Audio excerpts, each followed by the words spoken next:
पैदा हुए होगे तुम कृष्ण के वंश में, लेकिन तुम यदुमुल्ला हो चुके हो, इसको लिख लो। निरहुआ जी, कुंभ में अपनी पत्नी के साथ हाथ पकड़ के स्नान करने के बजाय तुम आम्रपाली दुबे का हाथ पकड़ के डुबकी लगा रहे थे। क्या आम्रपाली दुबे तुम्हारी वाइफ थी? और आम्रपाली का हाथ पकड़ के वो डुबकी लगाते हुए नजर आ रहे हैं। रिश्ता होगा तभी आप जा करके वो संगम में डुबकी लगाइएगा, नहीं तो काहे के लिए पाप करने जा रहे हैं।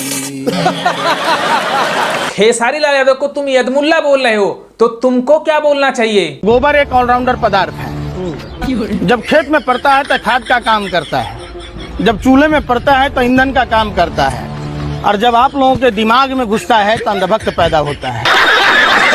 अगर खेसारी यादव रोजगार की बात कर दिए, पलायन की बात कर दिए, शिक्षा व्यवस्था की बात कर दिए, हॉस्पिटल का डिमांड कर दिए, तो वह यदमुल्ला हो गए। प्लीज आप सब सवाल जरूर करना कि भाई बात करनी है तो रोजगार पे बात करो, हिंदू मुसलमान पे नहीं। हमें लड़ाओ मत, हम ऑलरेडी अपने गरीबी से लड़ रहे हैं। और तुम जैसे लोग किसी दूसरे की बहन बेटियों के साथ खुले हाथ पकड़ के कुंभ के मेले में डुबकी लगा रहे हो, तो तुम लोगों को क्या कहना चाहिए? शर्म है कुछ? ऐसे लोग सनातनी हो गए हैं कि एक विधायकी का टिकट पा गए हो तो लग रहा है कि अब सब दुनिया को ही आप उखाड़ पखाड़ के फेंक दोगे। क्या कर लोगे यार? चलिए, खेसारी लाल यादव क्या उखाड़ लेंगे विधायक बनके? तो देख लो निरहुआ जी, खेसारी का पावर, अकेले खेसारी सारे बड़े बड़े लीडरों को छपरा में बुला रहे हैं। ये है पावर ट्रेंडिंग स्टार का। खेसारी का पावर देखो। आप खेसारी के भाषण की वजह से आप बोल रहे हो, रवि किशन तिलमिलाए किसकी वजह से? खेसारी के भाषण की वजह से। और बड़े बड़े बीजेपी के जो लीडर हैं वो छपरा में जा रहे हैं सिर्फ खेसारी की वजह से। ये है खेसारी लाल यादव का पावर। आने वाले टाइम में देख लो, जो आप लोगों ने नहीं किया वो खेसारी यादव करके दिखाएंगे। रवि किशन वो नाम है जिन्होंने भोजपुरी को वहां तक पहुंचाया। एक बात सुन लो निरहुआ जी, नाजिर हुसैन साहब ने भोजपुरी इंडस्ट्री का शुरुआत ए गंगा मैया तो के पीरी चढ़ी में मूवी से किया था। और आप तीनों लोग, रवि किशन, मनोज तिवारी, निरहुआ, आकर के भोजपुरी इंडस्ट्री को बदनाम कर दिया, अश्लील बना दिया। उस समय खेसारी यादव नहीं आए थे भोजपुरी इंडस्ट्री में।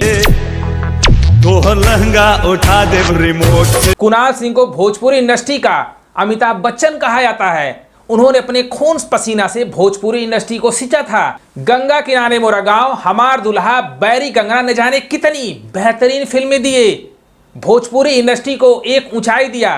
कभी आप लोग कुणाल सिंह का नाम लेते हो? रवि किशन ने जो कुणाल सिंह ने बनाया था, लहंगा रिमोट से उठा करके बदनाम किया था। तुम्हें शर्म है कुछ? और तुम जाए दे जान ये तो जगह पे जाला, ऐसे अश्लील गाने गाते हो।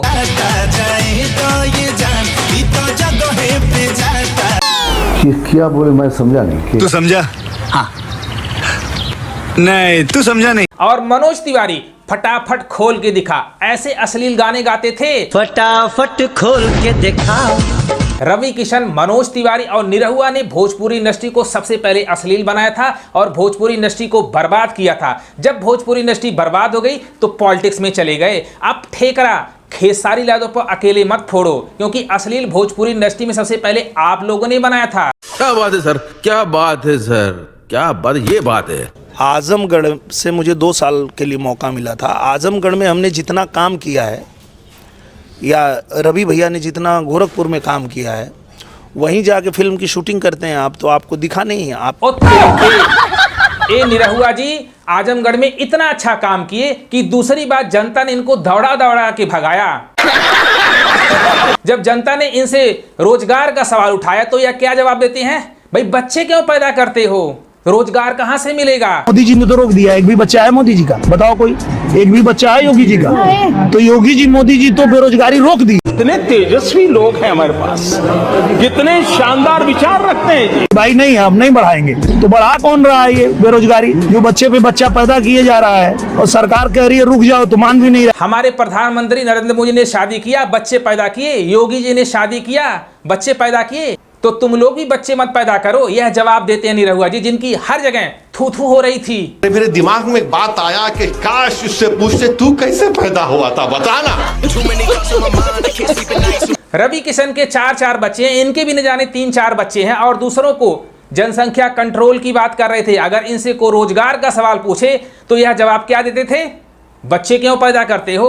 हर किसी को रोजगार कैसे दे कोई? बाप को मत सिखाइए कि बेटा कैसे पैदा करते हैं। और रवि किशन ने गोरखपुर में स्पेन बना दिया। गोरखपुर की तुलना इस वक्त स्पेन से की जा रही है। गोरखपुर की तुलना मुंबई के नेपेंसी रोड से कर रही जाए। मैं भी गोरखपुर का रहने वाला हूं। रवि किशन ने क्या विकास किया है मुझे पता है। अगर 1 घंटा बारिश हो जाए तो नाले जाम हो जाती हैं, सड़कों की कोई व्यवस्था नहीं है, नाली को कोई व्यवस्था नहीं है। और रवि किशन जुमलेबाजी में अपने प्रधानमंत्री नरेंद्र मोदी जी को भी फेल कर दिए हैं कि स्पेन बन गया है। क्या क्या देखना पड़ रहा है। तुम्हें शर्म है कुछ? आज आप बड़ी बड़ी बात कर रहे हैं कि हर परिवार में एक सरकारी नौकरी देंगे। कहां से देंगे? आपके पास कितना बजट है बिहार के पास?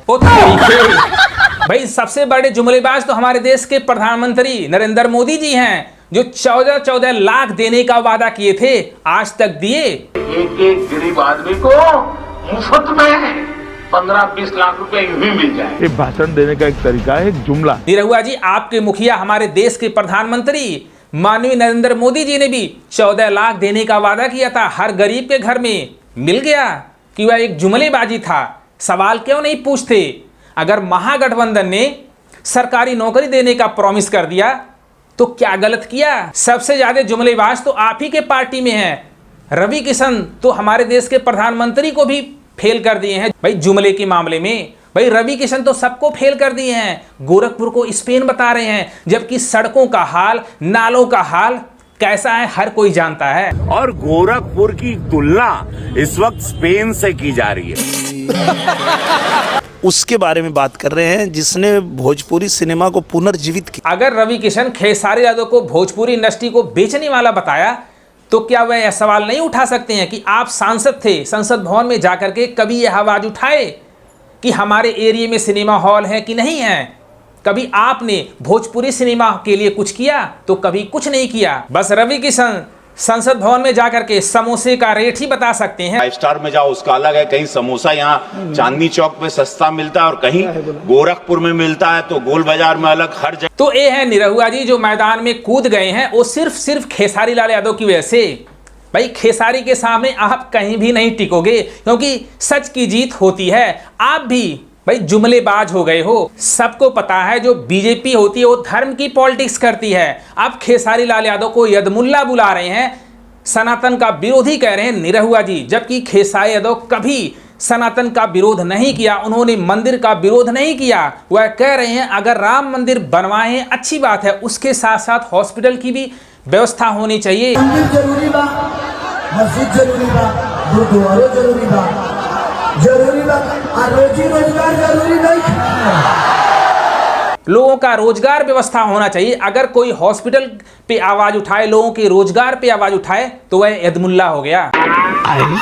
रवि किशन के साथ साथ निरहुआ भी धर्म की पॉलिटिक्स खेलने लगे हैं, क्योंकि बीजेपी में अक्सर नेता यही करते हैं। क्योंकि जो दिखा रहे हैं कि एनडीए ने 15 साल से बहुत कुछ किया, कुछ नहीं किया। एक भी 15 साल से फैक्ट्री नहीं बनवाया। लोग क्यों पलायन हो रहे हैं? कौन सा विकास किया?